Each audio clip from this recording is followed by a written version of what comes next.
Remember when you came back from school and just couldn't wait for noon so you could run outside and fly kites? Yep, I did the same in my childhood. But do you know, kites are not a modern invention. They are much older than we ever thought. And there are so many types of kite around the world that you probably never seen. From the largest kite to the tiniest one, I will show you all of them in this video. For every child, flying a kite always felt magical. Looking up at the sky, wishing it was filled with more kites. And when one kite got cut, running to catch it was the best feeling. Did you ever imagine what if the whole sky was filled with kites? Like everywhere you look, just kites, and you could catch so many of them. I used to dream about that in my childhood too. I never saw it happen in real life, but in this video, I'll make that dream alive. But for that, you have to do one thing, which I will tell you later. But before we fill the sky with kites, let's first to know why did the history of kite actually begin, and who invented the first kite, and what kind of experiment was Benjamin Franklin doing with his kite. If you don't know who Benjamin Franklin is, don't worry, this guy.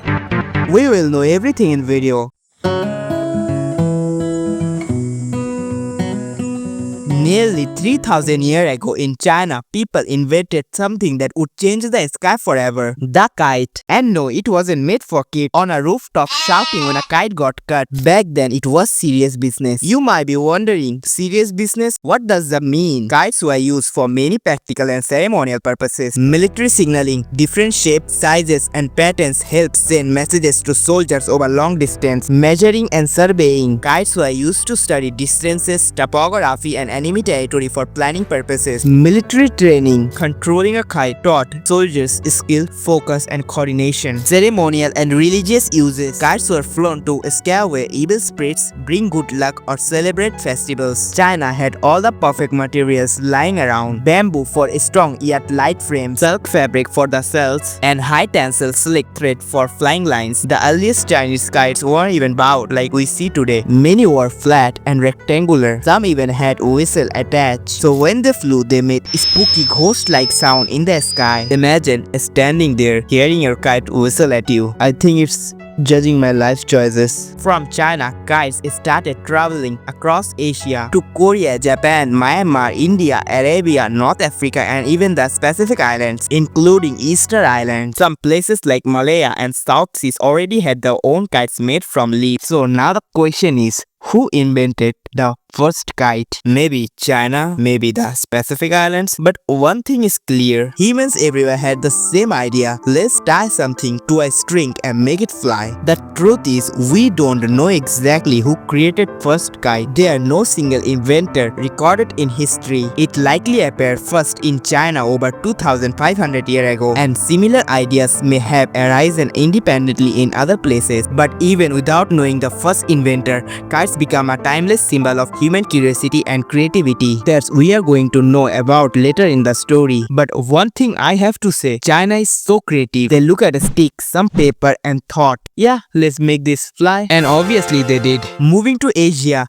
one of the most famous type of kite in Asia was the fighter kite. These were small, flat, diamond-shaped kites made of paper with a thin bamboo spine. The trick, no tails. Tails make them too slow. Instead, the strings were coated with glass dust or sharp grass. The goal was simple, cut your opponent's kite string mid-air. Every country had slightly different rules, but the game was the same. Skill, strategy, and precision. Basically the ancient version of PUBG, but with paper and string. But Europe was late to the kite party. While Asia had been flying and battling with kites for centuries, Europe didn't even have proper kite designs until the 1600s in Holland and England. During the Middle Ages, they had banners and flags on poles that resemble kites, but they weren't the same. By the 18th century, Europeans flew pear-shaped or flight kites, mostly with tails, primarily as toy for children. Then came the scientists. In 1749, Alexander Wilson in Scotland tied two kites together in a kite train. Now, you might think he attached kites to an actual train, but no, he simply connected one kite after another in the sky. He did this to measure temperatures at different altitudes. You also might be wondering how he can measure temperatures with kites. Well, here's how. Wilson tied small thermometers to the kite string, one higher and lower. As the kites went up, each thermometer recorded the air's temperature at its height.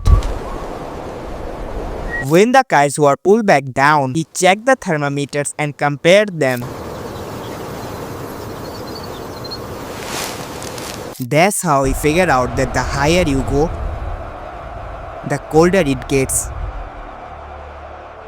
But the most famous kite experiment came in 1752 when Benjamin Franklin stepped into the storm with his lightning kite. He flew a flat silk kite during a thunderstorm with a metal key tied to the string. The key became electrified, proving that lightning was electricity. Imagine Franklin's son nervously holding the string while Franklin yelled, "Don't let go!" Neighbors probably thought these two are going to die. Luckily, they survived, and Franklin went on to invent the lightning rod. Kites weren't done yet. In the 19th century, people started experimenting with man-lifting kites. Sir George Cayley, known as the father of aeronautics, used Earth-shaped kites to study flight. In 1853, he even built a glider that carried the first recorded manned flight. Later, Otto Lilienthal in Germany experimented with early hang gliders in the 1890s. Then came the Wright brothers, bicycle shop owners from Ohio around 1900. Before attempting power flight, they built a small biplane kite to test wing warping, their new way of steering in the air. In simple terms, Wright brothers made a small experimental kite to prove that twisting the wings could really control direction. That little kite proved the idea worked, and it became the foundation for their gliders and eventually the first airplane. That small experiment gave them the confidence to keep going until in 1903 they achieved the first successful power flight. Yes, your last vacation flight began with a kite, and then the kite's role changed, with airplanes and modern technology taking over. Kites stopped being scientific instruments and began mostly toys again. Adults left them behind except for some weather experiments here and there. But kids, they never stop. In my area, it's a fun way to spend time, and I believe you're also. And here's the beautiful part. Kites come in many shapes, colors, and sizes. You might have seen normal kite, but have you ever seen a dragon kite that stretches across the sky, or a butterfly kite that flutters like it's alive?